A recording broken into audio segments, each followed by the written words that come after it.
bonjour, bien-aimés dans le Seigneur.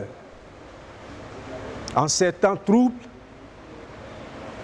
je voudrais vous souhaiter la paix et la grâce de notre Seigneur Jésus-Christ, à méditer sur un passage. Ce passage est tiré de l'Épître aux Éphésiens, le chapitre 5 du verset 15 à 16. Éphésiens chapitre 5 du verset 15 à 16. Nous lisons. Prenez donc garde de vous conduire avec circonspection, non comme des insensés, mais comme des sages. Rachetez le temps, car les jours sont mauvais. Car les jours sont mauvais. Cher Seigneur, comme je le disais tantôt, en ces temps difficiles, temps de désespoir, temps où l'humanité ne sait plus où se diriger,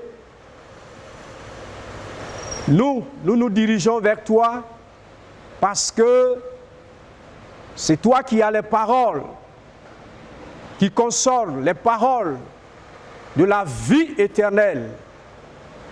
Ainsi, ce matin, nous sommes là pour t'écouter. Parle à nos cœurs. Que cette parole puisse édifier mon frère et ma sœur. Au nom de Jésus-Christ, Amen. Bien-aimés, ces paroles que nous venons d'écouter tout à l'heure sont de l'apôtre Paul. Paul était dans une situation de confinement, comme aujourd'hui, chacun de nous est confiné chez lui, à la maison. Paul était confiné en prison à Rome lorsqu'il déclarait ces paroles. En effet, Paul avait appris par le canal de Tychique, l'un de ses compagnons d'œuvre, que plusieurs chrétiens à Éphèse n'étaient plus sur la voie de Dieu. Raison pour laquelle il avait décidé de leur adresser cette épître, d'abord pour fortifier la foi de ceux qui étaient restés fidèles à Jésus-Christ, et ensuite interpeller ceux qui n'étaient plus sur la voie en leur indiquant comment s'y prendre pour revenir à Dieu. Ainsi, je voudrais, moi aussi, en m'adressant à vous, m'inscrire dans le même but que l'apôtre Paul. Par ailleurs, Paul, en s'adressant à ces chrétiens, va leur demander ceci: de prendre garde, de ne pas se conduire comme des insensés, mais comme des sages, en rachetant le temps. En rachetant le temps. D'où notre thème, racheter le temps. Bien-aimé, quiconque écoute ces déclarations ou entend ces paroles devrait se poser des questions. Et moi, quand j'ai lu ce passage, je me suis posé des questions à savoir dans quel contexte Paul a fait ces déclarations, pourquoi et comment racheter le temps. Pour parler du contexte, en effet, dans une prophétie, Paul avait averti ses chrétiens qu'après son départ d'Éphèse, des faux serviteurs de Dieu s'introduiraient parmi eux, que par des enseignements pernicieux, ils entraîneraient plusieurs après eux. Pour cela, qu'ils soient vigilants. Actes chapitre 20, versets 29 à 31. Quelques années après, cette prophétie s'est accomplie.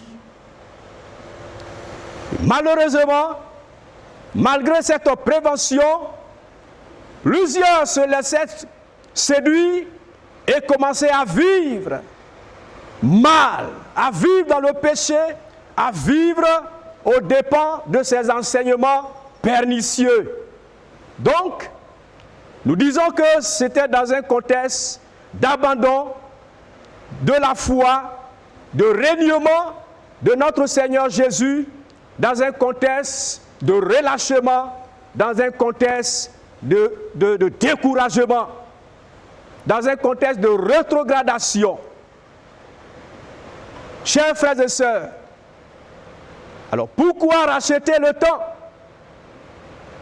Oui, parce que pour Paul, les jours sont mauvais.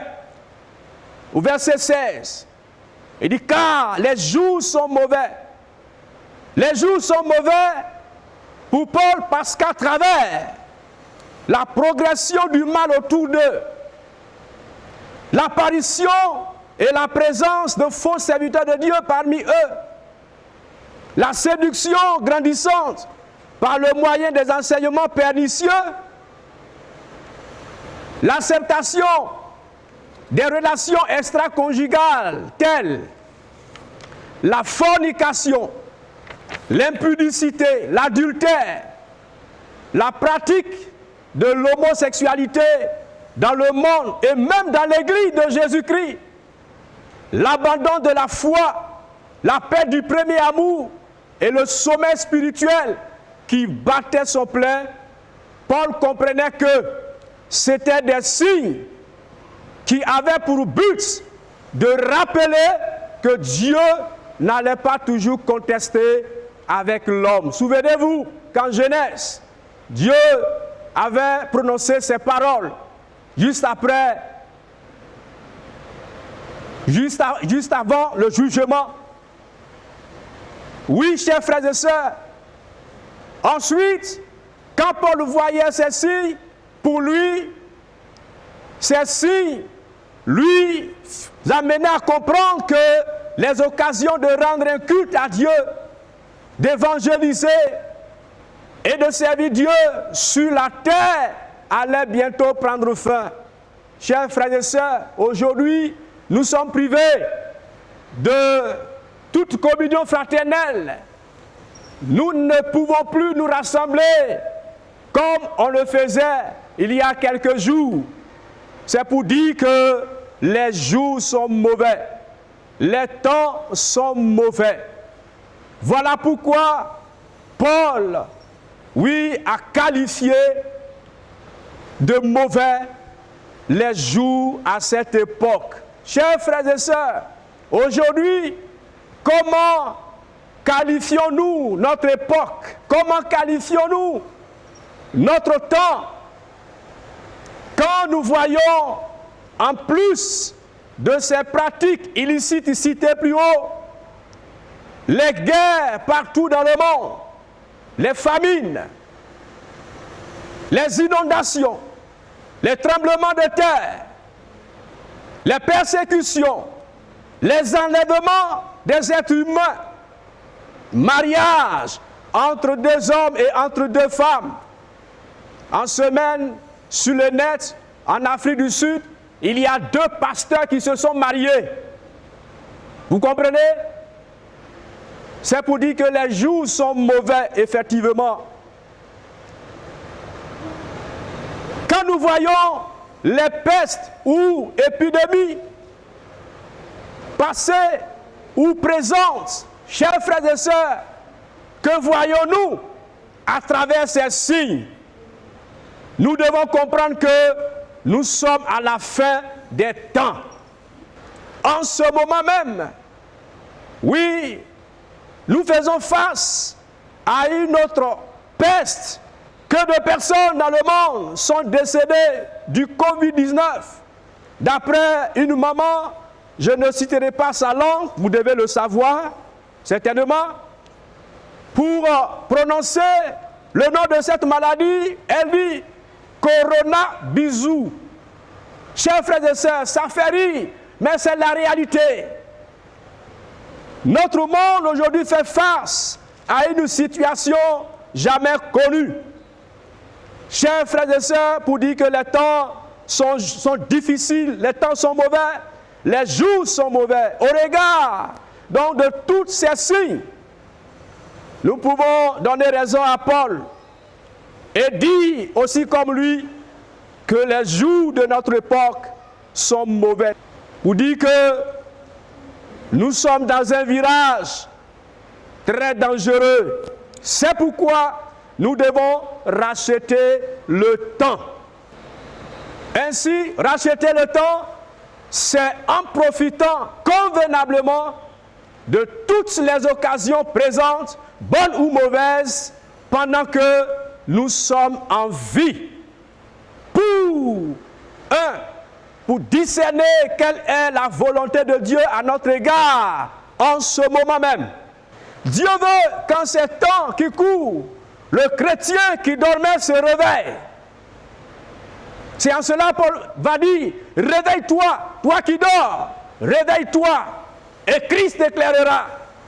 Bien-aimés, nous sommes arrivés à un temps où nous devons nous réveiller du sommeil spirituel. Nous devons nous réveiller en abandonnant le péché. C'est un temps de prise de conscience. Actuellement, chacun est confiné, allons chez lui à la maison. C'est vrai, on ne l'avait pas souhaité, mais c'est arrivé. Et le Seigneur nous avait déjà prédit ces choses, comme Paul avait averti les Éphésiens. Mais malheureusement, ils n'ont pas veillé. Et aujourd'hui, beaucoup de chrétiens n'ont pas veillé, ne veillent pas, alors ils sont tombés dans les filets de ces faux serviteurs de Dieu. Et ils se sont laissés entraîner, séduits par toutes sortes d'enseignements pernicieux. Le but de ces hommes, de ces gens que Paul a appelés des loups pernicieux, des loups cruels, c'est d'entraîner après eux les fidèles du Seigneur. Et ces gens ont été envoyés par le diable. Ce sont donc des messagers de Satan. C'est pourquoi nous devons faire attention. C'est un temps où chacun doit réfléchir. Vous comprenez? Dieu voudrait qu'en ce temps, confiné à la maison, tu pries. Tu cherches sa face. Et non baisser les bras ou bien dormir. Donc c'est un temps de réflexion.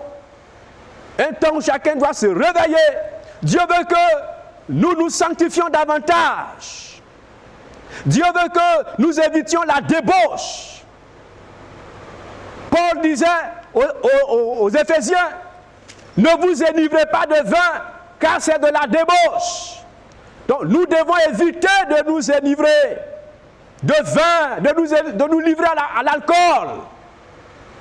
Dieu veut que nous recherchions continuellement la plénitude du Saint-Esprit. Paul n'a-t-il pas dit, soyez au contraire remplis du Saint-Esprit. Bien-aimés, nous sommes à un moment où nous devons rechercher davantage, oui, la plénitude du Saint-Esprit. Dieu veut également que nous recherchions cette plénitude du Saint-Esprit pour annoncer l'Évangile, avertir nos proches que Jésus revient bientôt, les avertir aussi des jugements à venir. Tout à l'heure, dans la prédication du pasteur, il en a fait cas. Jésus revient bientôt. Toi qui as perdu tout espoir en voyant ce qui se passe dans le monde et en attendant ces chiffres élevés de personnes déjà atteintes ou mortes, Jésus veut que tu réalises qu'il est ton sauveur. Alors viens à lui, donne-lui ta vie. Toi qui es frappé par cette maladie, au coronavirus, regarde à Jésus, car c'est pour toi aussi qu'il a tout accompli sur la croix. Alors décide-toi maintenant, confesse-lui tes péchés et invoque-le et tu seras sauvé. Alléluia. Je pourrais continuer, mais je voudrais me limiter à ce peu pour te dire que nous sommes dans les derniers temps. Nous sommes dans un temps où le mal, oui, va en grandissant. Et ce sont des signes qui nous interpellent.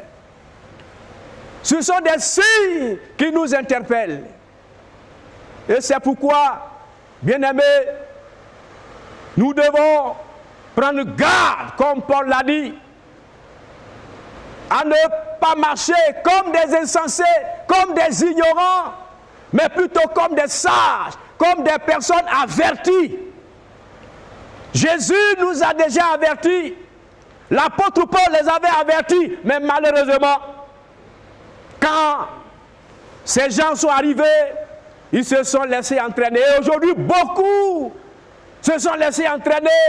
Ils vivent dans le péché, dans les relations extra-conjugales, l'impudicité, la fornication, dans l'homosexualité. Et que sais-je encore? Des chrétiens, des serviteurs de Dieu, qui soutiennent ces pratiques. Bien-aimés, allons-y comprendre que les temps sont mauvais. Chers frères et sœurs, pour conclure, je voudrais rendre ce témoignage.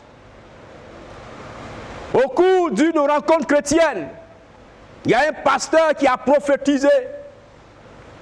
Et comme moi j'aime enregistrer, surtout quand on va à nos rencontres, j'aime beaucoup enregistrer. Et donc j'ai enregistré plusieurs prophéties. Mais écoutez les paroles de celle-ci. Accomplissez mon œuvre avec courage et détermination.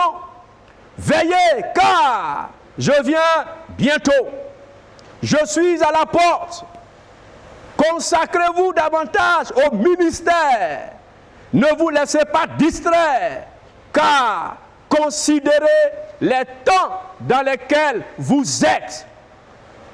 Et soyez vigilants, c'est-à-dire rachetez le temps. Bien-aimés, ainsi donc le Seigneur voudrait que dans ces temps qui sont les derniers, nous puissions racheter le temps. Toi qui dors, réveille-toi. Toi qui as relâché, toi qui as abandonné la foi, reviens au Seigneur. Et toi qui ne connais pas encore Jésus, c'est le temps d'accepter Jésus. C'est le moment de venir à Jésus. Parce que, comme le pasteur le disait, cette situation face à laquelle nous trouvons, nous ne savons pas où elle va, jusqu'où elle va nous amener. Plusieurs sont déjà atteints, beaucoup sont morts. On ne le souhaite pas, mais demain ça peut être ton tour. Mais est-ce que tu es prêt? Est-ce que tu as racheté le temps? Est-ce que tu as fait bon usage de toutes ces opportunités, de toutes ces occasions que le Seigneur t'a offertes? Que le Seigneur nous bénisse. Que le Seigneur te bénisse. Nous allons prier le Seigneur en chantant ce chant qui dit: Jésus, tu as les paroles de la vie. C'est pourquoi je viens à toi. Jésus,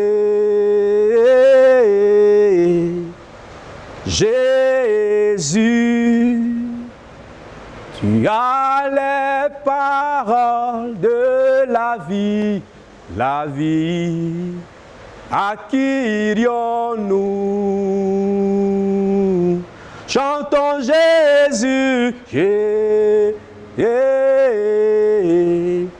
Jésus, tu as les paroles la vie, à qui irions-nous? Oh, à qui irions-nous, Seigneur? À qui irions-nous? Oh, à qui irions-nous, Jésus? À qui irions-nous? Alors je vais d'ici prier pour toi qui as perdu ton premier amour pour le Seigneur. Toi qui t'es laissé séduire par ces faux enseignements pernicieux. Toi qui aujourd'hui te trouves dans les engrenages de Satan, des démons, du péché. Tu es redevenu esclave. Tu as perdu, ta foi. Je voudrais demander à Dieu de te fortifier. Seigneur, en ces temps difficiles, à qui irions-nous si ce n'est à toi? Et ce matin, je voudrais t'apporter ces bien-aimés qui, par manque de vigilance, sont tombés,